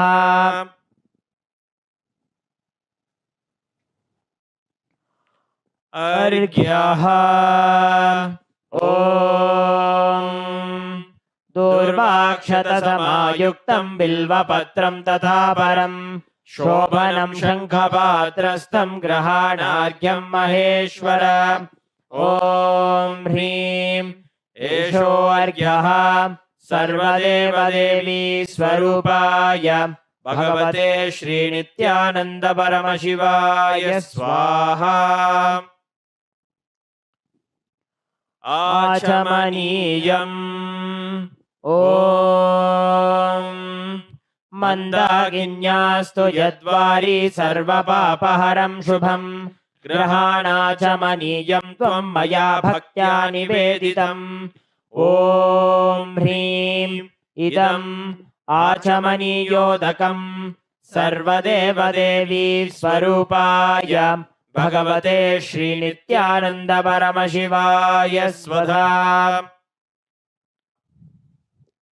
मधुपर्कः ॐ सर्वकल्मषनाशाय परिपूर्णसुधात्मकम् मधुपर्कमिमं देव कल्पयामि प्रसीद मे ॐ ह्रीं एष मधुपर्कः सर्वदेवदेवी स्वरूपाय भगवते श्रीनित्यानन्द परमशिवाय स्वधा गन्धतैलम् ॐ स्नेहं ग्रहाण स्नेहेन लोकानां हितकारक सर्वलोकेषु शुद्धस्त्वं ददामि स्नेहमुत्तमम् ॐ ह्रीं इदं गन्धतैलं सर्वदेवदेवी स्वरूपाय भगवते श्रीनित्यानन्द परमशिवाय निवेदयामि स्नानीयम् ॐ इदं तु शीतलं वारी स्वच्छं शुद्धं मनोहरं स्नानार्थं ते मया भक्त्या कल्पितं प्रतिगृह्यताम् ॐ ह्रीं इदं स्नानीयोदकं सर्वदेवदेवी स्वरूपाय भगवते श्रीनित्यानन्द परमशिवाय निवेदयामि।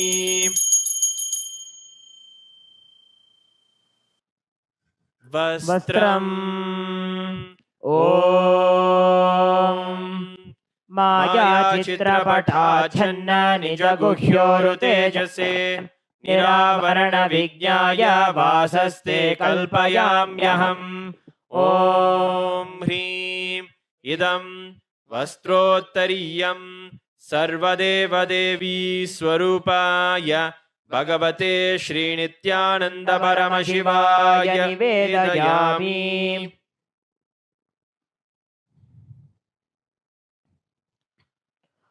आभरणम् ॐ स्वभावसुन्दराङ्गाय नानाशक्त्याश्रयायते सुवर्णं भूषणं तुभ्यं कल्पयामि प्रसीद मे।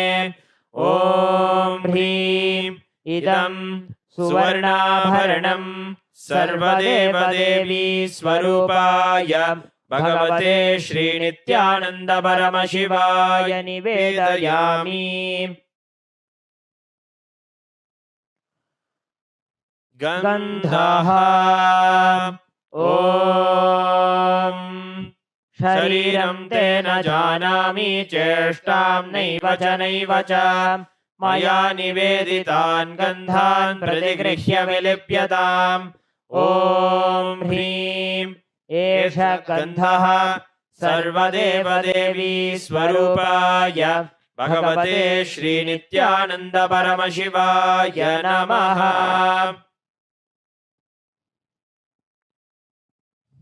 पुष्पम् ॐ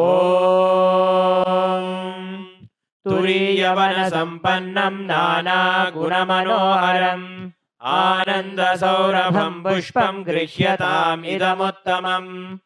ॐ ह्रीं एतानि सचन्दनपुष्पाणि सर्वदेवदेवी स्वरूपाय भगवते श्रीनित्यानन्द परमशिवाय वौषटे। बिल्वपत्रम् ॐ अमृतोद्भवं श्रीवृक्षं शङ्करस्य सदा प्रियं बिल्वपत्रं प्रयच्छामि पवित्रं ते सुरेश्वर। ॐ ह्रीं एतानि सचन्दनबिल्वपत्राणि सर्वदेवदेवी स्वरूपाय भगवते श्रीनित्यानन्द परमशिवाय वौषटे।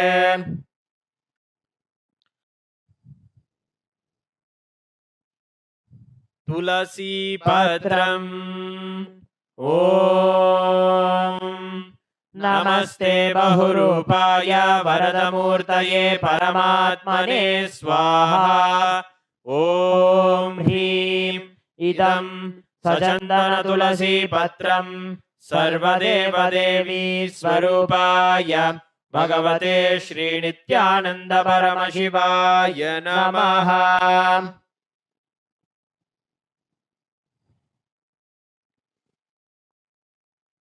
धूपः ॐ वनस्पतिरसो दिव्यो गन्धाद्यस्सु मनोहरः आघ्रेयः सर्वदेवानां धूपोऽयं प्रतिगृह्यताम्।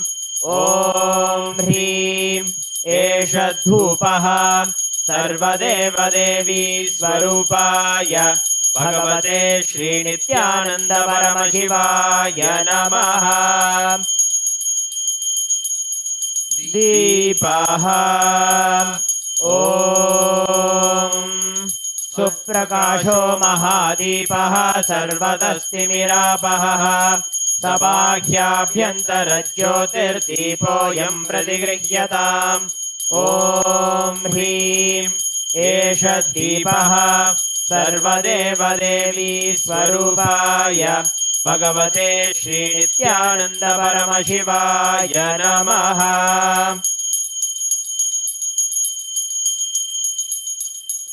नैवेद्यम् ॐ नैवेद्यं विविधं देव शर्करादिविनिर्मितम् मया निवेदितं भक्त्या गृहाण परमेश्वर। ॐ ह्रीं इदं सोपकरणनैवेद्यं सर्वदेवदेवी स्वरूपाय भगवते श्रीनित्यानन्द परमशिवाय निवेदयामि। पानीयम् ॐ समस्तदेवदेवेश सर्वतृप्तिकरं परम् अखण्डानन्दसम्पूर्णं ग्रहाण जलमुत्तमम्। ॐ ह्रीं इदं पानार्थोदकं सर्वदेवदेवी स्वरूपाय भगवते श्रीनित्यानन्द परमशिवाय नमः। पुनराचमनीयम् ॐ उच्छिष्टमप्यशुचिर्वा यस्य स्मरणमात्रतः शुद्धिमाप्नोति तस्मै ते पुनराचमनीयकम्। ॐ ह्रीं इदं पुनराचमनीयोदकं सर्वदेवदेवी स्वरूपाय भगवते श्रीनित्यानन्द परमशिवाय स्वाहा।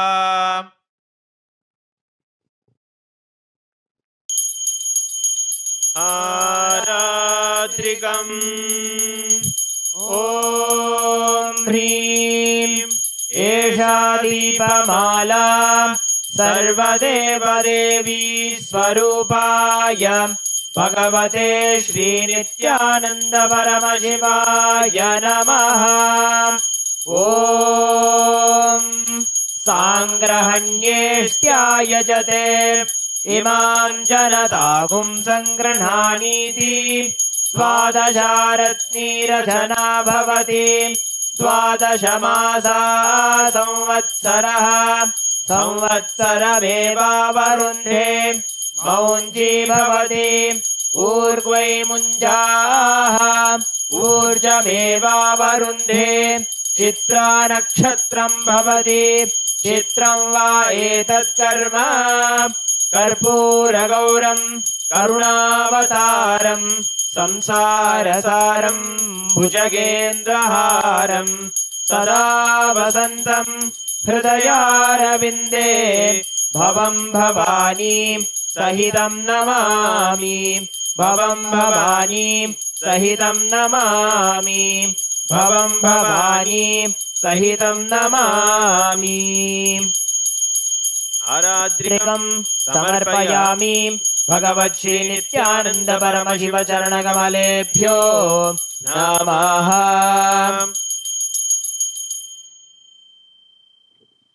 पुष्पाञ्जलिः।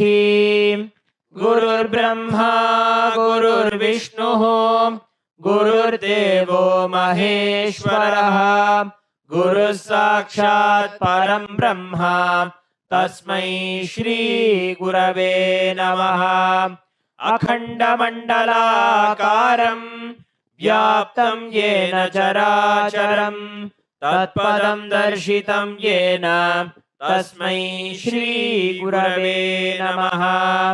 अज्ञानतिमिरान्धस्य ज्ञानाञ्जनशलाकया चक्षुरुन्मीलितं येन तस्मै श्री गुरवे नमः। अनेकजन्म सम्प्राप्त कर्मबन्धविदाहिने आत्मज्ञानप्रदानेन तस्मै श्री गुरवे नमः। मन्नाथ श्री जगन्नाथो मद्गुरु श्री जगद्गुरुः ममात्मा सर्वभूतात्मा तस्मै श्री गुरवे नमः। ईश्वरो गुरुरात्मेति मूर्तिभेदविभागिने व्योमवद्व्याप्तदेहाय दक्षिणामूर्तये नमः। नित्यानन्दं परमसुखदं केवलं ज्ञानमूर्तिं द्वन्द्वातीतं गगनसदृशं तत्त्वमस्यादिलक्ष्यम् एकं नित्यं विमलमचलं सर्वधी साक्षिभूतं भावातीतं त्रिगुणरहितं सद्गुरुं तं नमामि पुष्पाञ्जलिं समर्पयामि भगवत् श्री नित्यानंद परमशिव चरणकमलेभ्यो नमः। ॐ नित्यानन्दम्।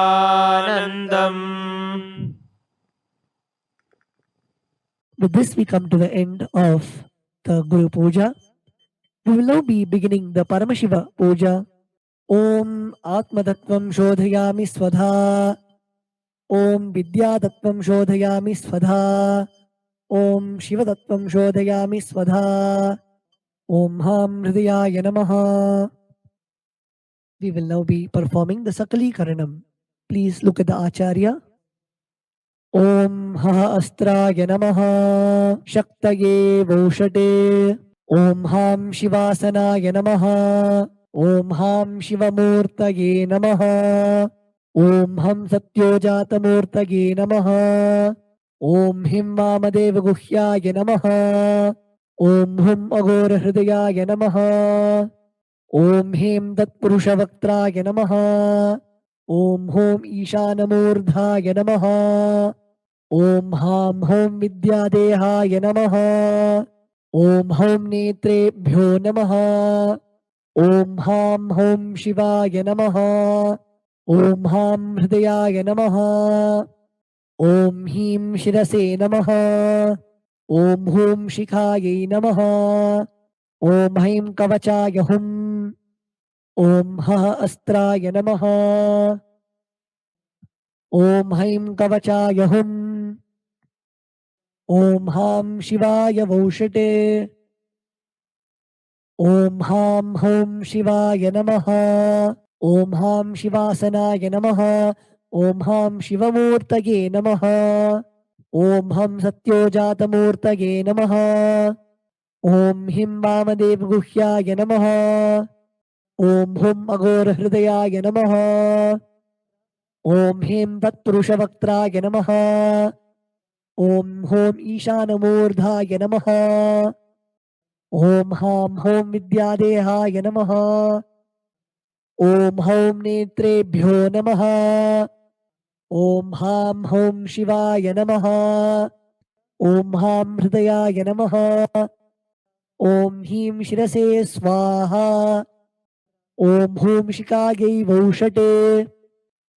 Om Haim Kavachaya Hum. Om Ha Astraya Phate. Om Ha Astraya Hum Pate. Om Ha Astraya Phate. Om Ham Shivaya Voshate. Om Om Om Om Om Om Om. Om Ha Astraya Phate. Om Haim Kavachaya Hum. Om Ham Shivaya Doshate. Om Ham Shivasanaya Namaha. Lalate Tripundri Nitila Krita Kasturi Tilakaha. Spuranmaladhara Spuritakattikopi Navasanaha. Dadhano Dustaram Shirasi Panirajam Shashikalam. Pradipash Sarvesham Arunagiri Yogi Vijayate. Induni Bhapanchamukha Hastadashayuktam. Shulamrgatankamasi Vajrama Bhayam Syat. Pashavaradankusha Manijwala Navame. Shweta-kamalasana Sadashiva Swarupam. Om Ham Shivamurtaye Namaha. Om Ham Hum Shivaya Namaha. Shri Nithyanandeshwari Parashakti Sameta Shri Nithyanandeshwara Paramashivaya Namaha. Dhyayami Avahayami. Om Ham Shivaya Namaha. Iti Avahana Mudram Pradarshya. Sthapana Sannidhana Nishtura Mudram Pradarshya. Astraya Humphat Iti Kalakanthi Mudram Pradarshya. Om Ham Shivaya Namaha Iti Linga Mudram. Namaskara Mudram. Om Haim Kavachaya Hum इति अवगुण्ठनमुद्रां च प्रदर्श्य ॐ हां हौं शिवाय नमः श्री नित्यानन्देश्वरी पराशक्ति समेत श्री नित्यानन्देश्वर परमशिवाय नमः आसनं समर्पयामि. Now please take an udhrani of the water and show it to the bottom of the Shivalinga and offer it in the Padya Patram along with the mantra Om Ham Shivaya Namaha, Om Ham Shivaya Svadha, Om Ham Shivaya Svaha. Shri Nithyanandeshwari Parashakti Sameta Shri Nithyanandeshwara Paramashivaya Namaha Padyachamaryam Dattva Om Ham Hom Shivaya Namaha Shri Nithyanandeshwari Parashakti Sameta Shri Nithyanandeshwara Paramashivaya Namaha Snanam Samarpayami. Om Ham Shivaya Svadha Snananantramachamanan Samarpayami. Om Ham Hom Shivaya Namaha Shri Nithyanandeshwari Parashakti Sameta Shri Nithyanandeshwara Paramashivaya Namaha वस्त्रयज्ञोपवीत उत्तरी आभरणार्थमक्षतां समर्पयामि. ॐ हां हौं शिवाय नमः श्री नित्यानन्देश्वरी पराशक्ति समेत श्री नित्यानन्देश्वर परमशिवाय नमः. गन्धान् धारयामि. गन्धस्योपरि हरिद्रा कुङ्कुमं समर्पयामि. ॐ भवाय देहाय नमः भवस्य देवस्य पत्न्यै नमः. ॐ शर्वाय देवाय नमः. ॐ शर्वस्य देवस्य पत्न्यै नमः. ॐ ईशानाय देवाय नमः. ॐ ईशानस्य देवस्य पत्न्यै नमः. ॐ अशुभदे देवाय नमः. ॐ अशुभदे देवस्य पत्न्यै नमः. ॐ रुद्राय देवाय नमः. ॐ रुद्रस्य देवस्य पत्न्यै नमः. ॐ उग्राय देवाय नमः. ॐ उग्रस्य देवस्य पत्न्यै नमः. ॐ भीमाय देवाय नमः. ॐ भीमस्य देवस्य पत्न्यै नमः. ॐ महतेर्देवाय नमः. ॐ महतोर्देवस्य पत्न्यै नमः. ॐ हां हौं शिवाय नमः श्री नित्यानन्देश्वरी पराशक्ति समेत श्री नित्यानन्देश्वर परमशिवाय नमः. अष्टपुष्पपूजां समर्पयामि. ॐ हां हौं शिवाय नमः श्री नित्यानन्देश्वरी पराशक्ति समेत श्री नित्यानन्देश्वर परमशिवाय नमः. बिल्वपत्रं समर्पयामि. Next is the offering of the dhupa. Sprinkle the samanyargya, the water from the panchapatram, onto the bell. Om Hastraya Namaha.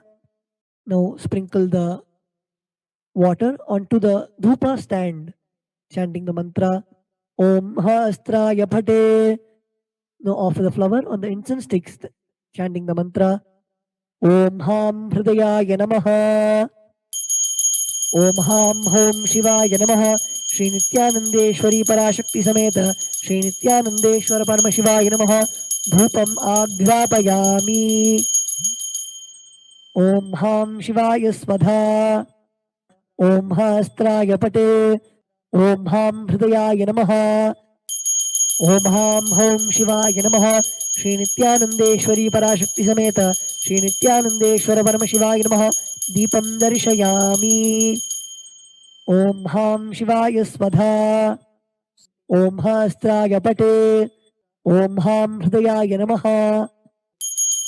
Om Ham Hom Shivaya Namaha Shri Nithyanandeshwari Parashakti Sameta Shri Nithyanandeshwara Paramashivaya Namaha. Naivedyam Nivedayami. Om Ham Shivaya Svadha. Om Ham Hom Shivaya Namaha Shri Nithyanandeshwari Parashakti Sameta Shri Nithyanandeshwara Paramashivaya Namaha. Tambulam Samarpayami. Om Hastraya Pate. Om Ham Hridayaya Namaha. Now please take the arati plate in your hands and wave it towards the Shivalinga along with the mantra, and please ring the bell as you do so. Om Ham Hom Shivaya Namaha Shri Nithyanandeshwari Parashakti Sameta Shri Nithyanandeshwara Paramashivaya Namaha. Karpura Nirajanam Sandarishayami. Om Ham Shivaya Svadha. The next offering is Pushpanjali. ॐ हां home शिवाय नमः श्री नित्यानन्देश्वरी पराशक्ति समेत श्री नित्यानन्देश्वर परमशिवाय नमः पुष्पाञ्जलिं समर्पयामि. The next offering is the Mula Mantra Japam. The chanting of the Mula Mantra. Please close your eyes. Chant the Mula Mantra given by Swamiji 11 times.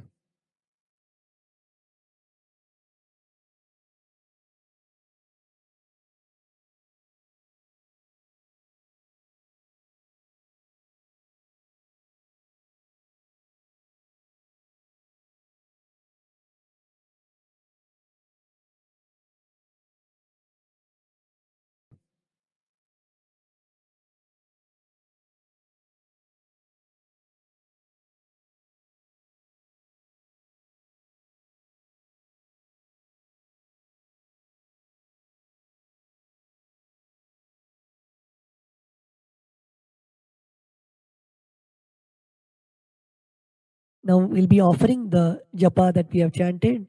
Please take a flower, the durva grass and the akshata in your right hand. Om Ham Hridayaya Namaha, Om Hem Kavachaya Hum, Om Hastraya Pate. यत्किञ्चित् कर्म देवेश सदा सुकृतदुष्कृतं तन्मे शिवपदस्थस्य भुङ्क्षक्षपे शङ्कर शिवो दाता शिवो भोक्ता शिवः सर्वमिदं जगत् शिवो यजति सर्वत्र यः शिवः सोऽहमेव तु. ॐ हां हों शिवाय नमः. ॐ आत्मतत्त्वं शोधयामि स्वधा. ॐ विद्यातत्त्वं शोधयामि स्वधा.